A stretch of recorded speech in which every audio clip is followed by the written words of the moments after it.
conéctate con el debate de la reforma eléctrica. Resumen. Foro 15. Cambio constitucional para nuevo sistema eléctrico y su régimen transitorio. Competencia en la adquisición de energía del sector privado para abastecer el servicio público de electricidad. Pues bienvenidos a todos los que hoy están aquí. La Cámara de Diputados les agradece mucho su presencia. Saludo con afecto a mis compañeros diputados de todos los partidos. Creo que hoy va a ser una buena jornada de trabajo. No contempla necesidades específicas de diversas tecnologías o consumidores. Un ejemplo es la cogeneración. No hay la posibilidad de desarrollar proyectos de alta eficiencia energética que generen calor o vapor y electricidad de manera combinada. La propuesta tampoco abona sobre necesidades futuras de una red eléctrica inteligente, el desarrollo de microredes, almacenamiento de energía, que es lo que están haciendo los países de Europa o escandinavos, generación distribuida, acceso a redes, sistema de hidrógeno y captura de carbono, entre otras. Tenemos que revisar la propuesta de hacer o no un cambio constitucional. Yo, en representación de Canacintra, no estoy de acuerdo en que se toque la Constitución para este tema por querer dejar un legado político, porque vamos a entorpecer la llegada de inversiones futuras y las necesidades del pueblo de México. La discusión se debe enriquecer, y con esto cierro, con elementos técnicos, económicos, ambientales, jurídicos y sociales, más que políticos o ideológicos que en ocasiones se han esgrimido. Debemos de prepararnos para un futuro que requerirá soluciones eficientes para fomentar la competitividad, productividad y el bienestar de todos los mexicanos. La electricidad, como bien jurídico tutelado por derechos humanos, no puede ser tratado como un commodity, puesto que de ella dependen el desarrollo de diferentes derechos sociales que van encaminados a que el individuo pueda tener una vida digna. El porcentaje 54-46 al que hace referencia la iniciativa de reforma del presidente de la República responde a la importancia que tiene el Estado de ser el principal responsable de proteger, garantizar, promover y respetar derechos humanos. Dichas obligaciones se encuentran contenidas en el artículo 1 de nuestra Constitución, en la Carta de las Naciones Unidas, en el Pacto Internacional de Derechos Civiles y Políticos e incluso en la Observación General 31 adoptadas por el Comité de Derechos Humanos. La reforma constitucional publicada el 20 de diciembre del 2013 incorporó 21 artículos transitorios, los cuales dan operatividad y certeza al contenido de los artículos 25, 27 y 28 constitucionales. Dichos artículos, en su gran mayoría, no fueron diseñados para agotarse en la temporalidad, sino que establecieron los lineamientos fundamentales que deberá seguir la legislación secundaria a efecto de darle una implementación ordenada. La iniciativa del Ejecutivo Federal en materia energética cuenta con 9 artículos transitorios, que en lo sustancial y para efectos materiales es contraria al sentido y objeto del texto constitucional en vigor. Para este caso en particular se aprecia la ausencia de un sistema legal de transición ordenada, que haga compatible lo vigente contra lo propuesto en la iniciativa. Esto genera falta de certeza jurídica y propiciará discrecionalidad en cuanto a su aplicación.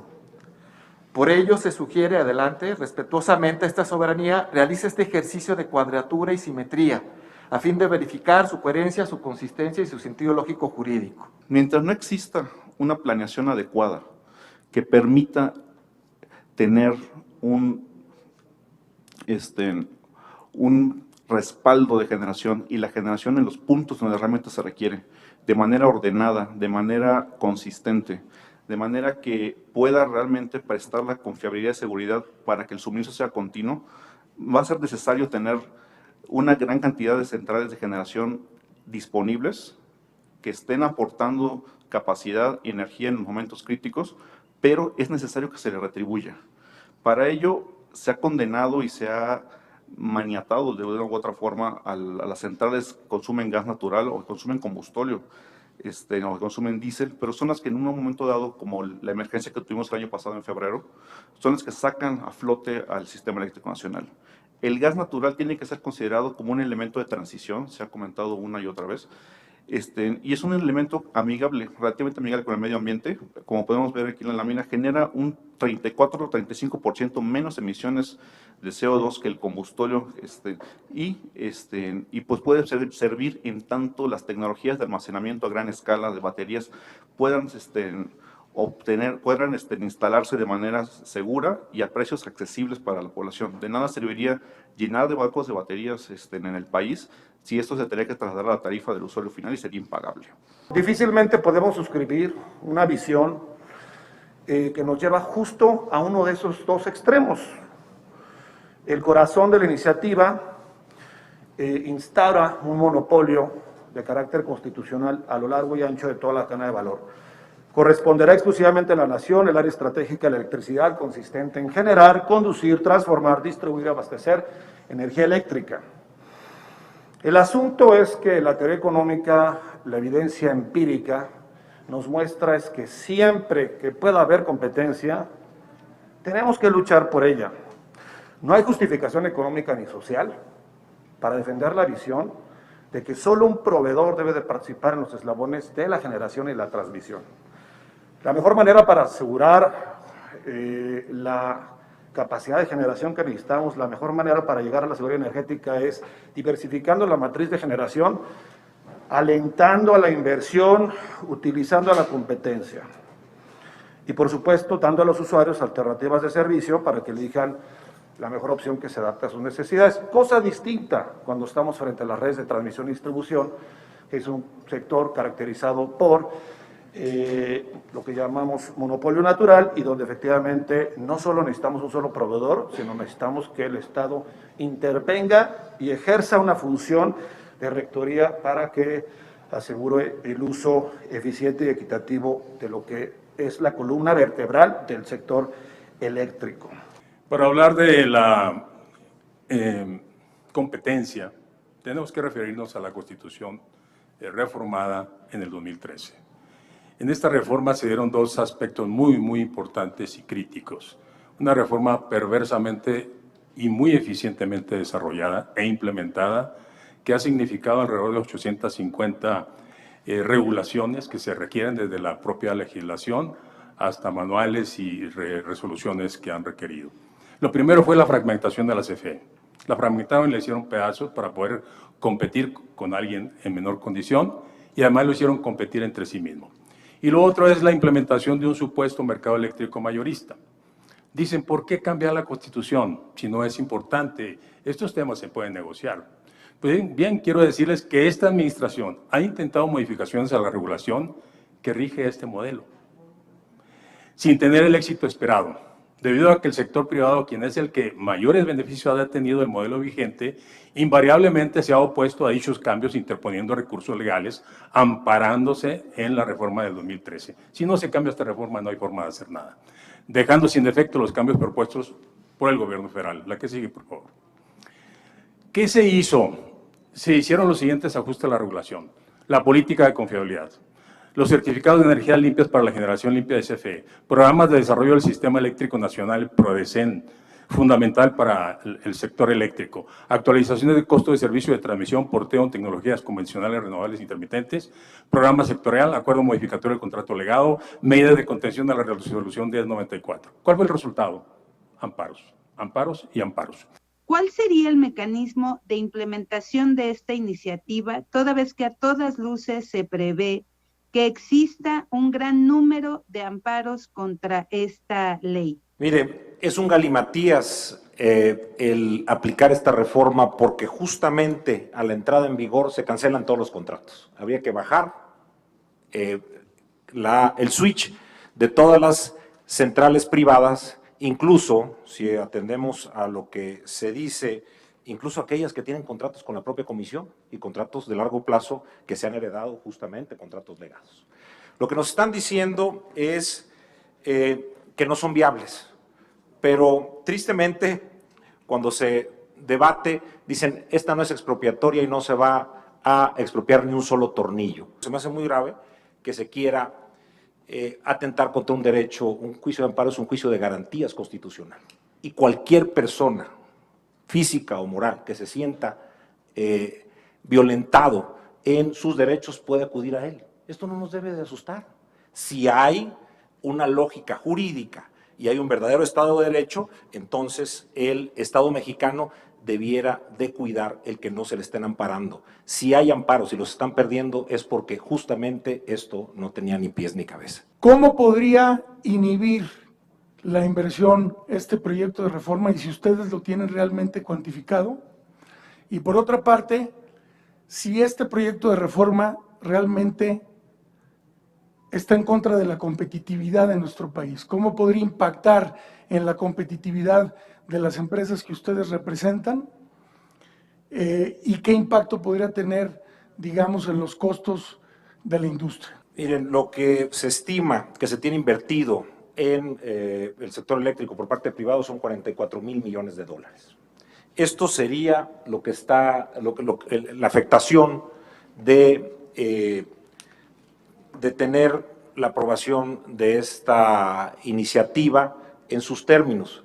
Y yo creo que no nos debiera extrañar que hubiera no los miles de amparos que se presentaron, sino muchos más, de aprobarse nuevamente en sus términos esta iniciativa.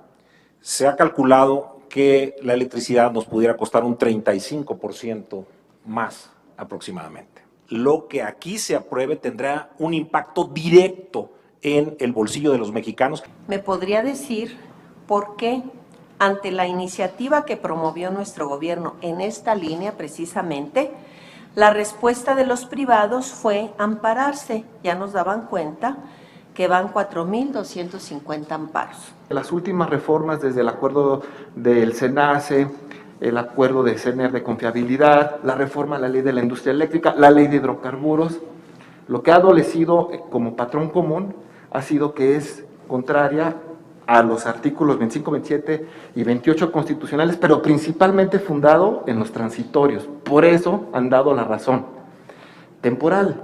Esto no es una razón definitiva. ¿Quién se ha beneficiado en mayor proporción del esquema actual del mercado eléctrico? ¿La población más vulnerable o el sector privado? ¿Qué beneficios sociales ha traído a las comunidades marginadas, tanto municipios y población en general, al ver que no baja la luz? Quienes se han beneficiado de este esquema, que hoy está vigente por la reforma de 2013, en mayor proporción son las empresas. Las empresas, hay 4 grupos empresariales muy importantes en el país: Iberdrola, Savi, Naturgy y Mitsui y Enel. En estas 5 empresas que acabo de nombrar, prácticamente se va el 60% de la energía privada. Es necesario, de verdad, a la luz de esta reforma que se hizo a la ley de la industria eléctrica hace un año, en febrero del año pasado, el reformar artículos de la Constitución para poder evitar los abusos. Hoy por hoy, en mi calidad de académico, me diría: oye, Miguel, ¿puedes dejarlo tal cual? La respuesta es sí, déjalo tal cual. Modifica la ley reglamentaria. Ve los puntos, porque como decía en el punto de los transitorios, me preocupa a mí mucho que cuando entren los 9 transitorios, los 21 se desbordan.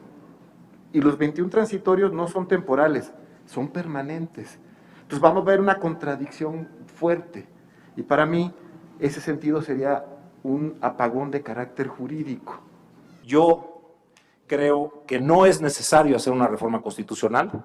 Podemos ajustar si hay voluntad, pero si el gobierno de manera arbitraria quiere que quiebren ciertos negocios, quitándoles condiciones de costo o precios pactados y de cantidad de megawatt a suministrar, pues eso evidentemente no va a funcionar.